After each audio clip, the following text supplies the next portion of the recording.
Donc aujourd'hui, nous allons assister à un rendu d'étudiants pour un atelier de projet semestriel paysage acteur territoire que j'ai la chance de co-encadrer avec une équipe pédagogique constituée donc de Guillaume Duhamel, qui est urbaniste. Peut-être que tu peux dire bonjour Guillaume ou non, je ne sais pas trop, en tous les cas. Je te laissais parler, bonjour à tous. Et Romain Quesada, urbaniste paysagiste. Bonjour. Et normalement encadré par Alexandre Moisset, paysagiste et enseignant-chercheur à l'école de paysage, qui s'excuse, mais malheureusement, il a eu un décès dans sa famille. Et donc, il n'est pas avec nous aujourd'hui. Voilà, nous allons essayer d'être à la hauteur.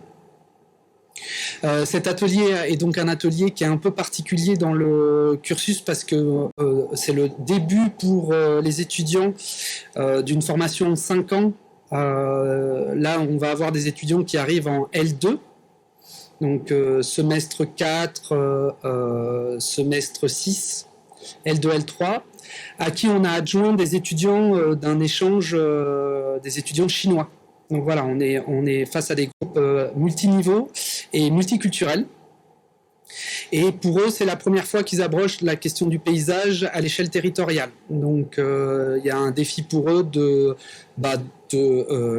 d'aborder ces questions d'échelle, de temps, d'espace et de relations.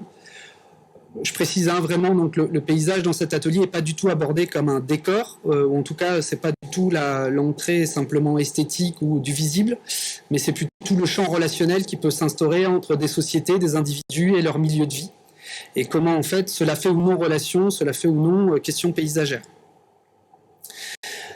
L'atelier se veut être impliqué, c'est-à-dire impliqué dans un territoire.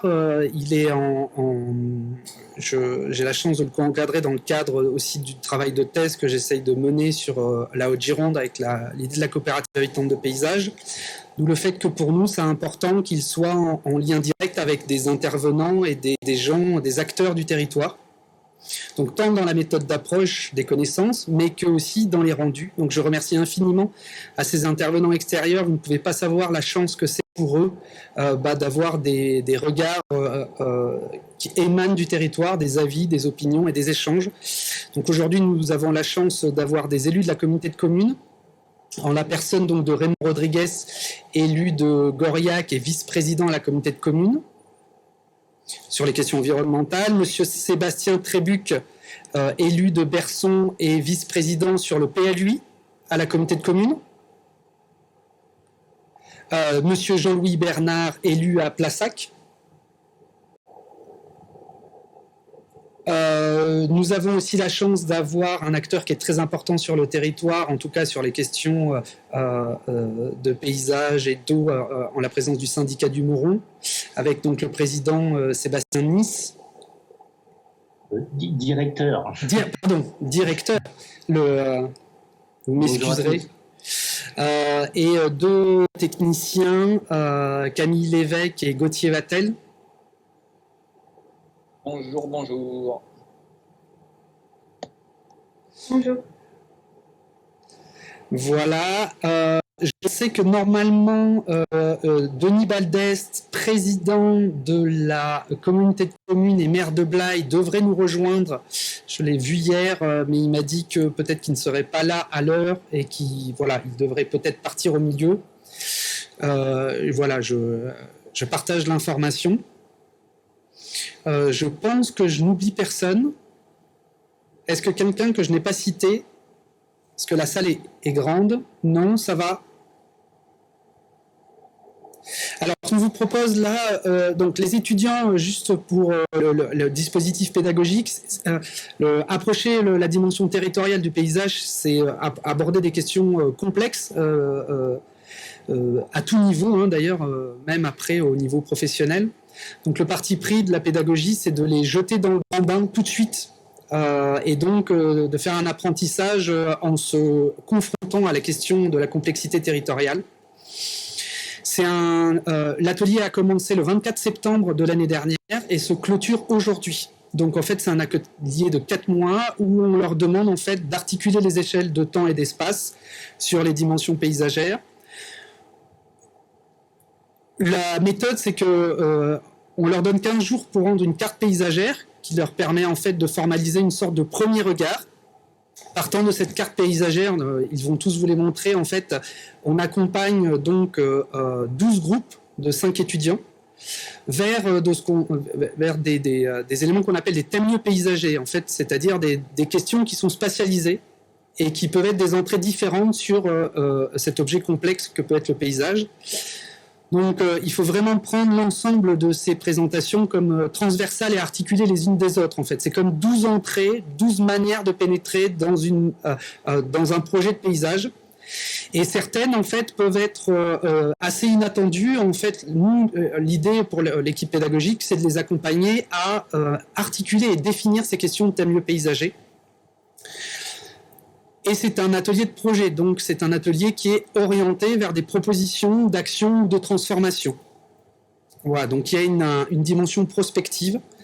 Donc aujourd'hui, on va assister à 12 présentations, chaque groupe a 7 minutes.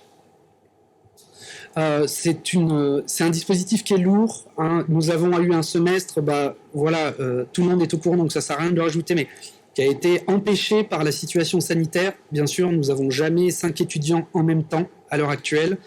Nous faisons des ateliers en présentiel, en distanciel, des sessions de terrain en présentiel, en distanciel. C'est des situations compliquées, mais on serre les dents. Ça va faire aussi un dispositif un peu lourd, hein. Là, cet après-midi, on va aller jusqu'à 5 heures pour les présentations et on va faire une table ronde. Ce qu'on vous propose quand même pour organiser un petit peu et avoir une visibilité pour les intervenants extérieurs, vous êtes pour nous précieux. C'est vraiment, je le répète, une chance pour les étudiants et pour nous de vous avoir. Donc, on vous propose en fait des présentations par lot. On a fait 4 entrées thématiques pour essayer de regrouper les thèmes lieux. Donc, je vous ai envoyé le programme ce matin, mais je le redis, on va avoir un premier lot autour de la question, on va dire, des paysages urbains, peut-être sur les objets spatiaux que peuvent être le bâti, les routes. Un autre groupe qui va aborder la question des vallées, des vallées qui peuvent constituer le territoire de la communauté de communes de Blaye. Un autre qui est sur une entrée sur la composition des paysages entre vivants, donc qui va aborder la question des relations avec le végétal ou l'animal. Et un autre groupe qui va aborder peut-être des dimensions plus immatérielles qu'on a appelées les paysages culturels. Donc ça nous fait on va dire une session d'une demi-heure par thème. 3 groupes, 7 minutes, le temps qui s'installe, une demi-heure. Et après, on vous propose pour les intervenants extérieurs de réagir. L'idée, bien sûr, pour eux, c'est que vous donniez déjà votre sentiment sur l'intérêt ou non de la démarche. Si, tout simplement, des choses très compréhensibles. Hein, est-ce qu'on comprend de quoi ils ont parlé? Est-ce qu'on vous comprend où ils veulent en venir? Et si le sujet vous intéresse, et est-ce que ça vous fait rebondir ou ça vous fait penser à quelque chose d'autre? Je le dis aussi, l'outil qu'on leur propose de réaliser, c'est une page web. Cette page web, en fait, elle a pour vocation après à être autonome, donc consultable a posteriori. Elle doit pouvoir servir à être explorée. Et moi, je préviens tout le monde, j'enregistre cette présentation et donc nous allons réaliser une page web de cette session d'atelier 2021-2022 sur la CCB. Qui sera consultable avec ces présentations. Donc on pourra y revenir par la suite si vous le désirez. Voilà, je regarde le temps parce qu'il va y avoir un gros enjeu de timing. Est-ce que, juste une toute petite dernière info, cet atelier est tenu depuis maintenant, ça va être la 4e édition. On a fait 3 éditions sur le territoire de la communauté de communes de l'Estuaire. D'ailleurs, ça me fait penser que normalement, on devrait aussi, j'ai Louis Cavallero qui m'a dit qu'il devrait être présent, l'élu départemental maire d'Étolier. Donc je ne sais pas s'il est arrivé, je ne le vois pas dans la salle. L'idée, c'est d'étendre un peu cette réflexion plus globalement, et donc le travail des étudiants, ils sont, je le répète, au début de leur formation, c'est plutôt du grain à moudre. Hein. L'idée pour nous, c'est d'arriver à avoir ce regard neuf, hein, ce regard aussi d'une génération qui a parfois un regard tout à fait nouveau sur les choses, et qui permettent en fait de rentrer en réflexivité et en réflexion commune.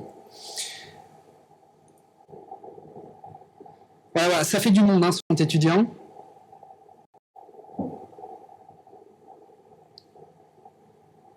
Bon courage à vous tous. Oui, ça a été un plaisir de travailler avec eux. C'est une situation, voilà.